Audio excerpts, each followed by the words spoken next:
নমস্কার, কেমন আছেন সবাই?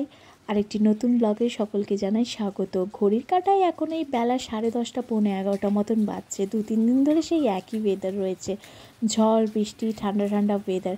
আর জানেন, এই বৃষ্টিটা কিন্তু খুবই দরকার ছিল আমাদের এই গাছপালার জন্য। এই যে বৃষ্টি পড়া, যে জলটা যখন মাটিতে পড়ে না, একটা অদ্ভুত ফিলিংস হয় এই আওয়াজটা শুনে। তো বেশ ভালো লাগে, ঝমঝমে বৃষ্টি। আর রাতুল তো অলরেডি স্কুল সকালবেলায় বেরিয়েও গেছে, আর রামকৃষ্ণ আসতে গেছে অফিস। তো মাকে আজকে বলেছি, মা আজকে পাতলা করে ডিমের ঝোল আর তার সঙ্গে মাটনের ঝোল হবে, মানে যে মাংস খাবে না। তো পুরোপুরি কিন্তু তোমাকে রান্না করতে হবে, জোগাড়টা আমি করে দেবো। আর মায়ের হাতে মানে এই রান্না খেতে না, সত্যি কথা বলতে আমার খুব ভালো লাগে মাঝে মাঝে।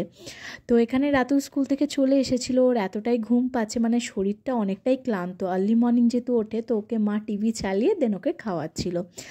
আর তো বিকেলবেলা তো কোথাও বেরোতে পারছে না এখন, তো তাই ও বাড়িতেই খেলাধুলা করছিল। সব কিছু যেমন ব্রিজের মতন করেছে স্টাডি টেবিলগুলো নিয়ে, দেখতেও ভালো লাগে। ওর সঙ্গে আমাকে একটুখানি খেলতে হয়, যাই হোক।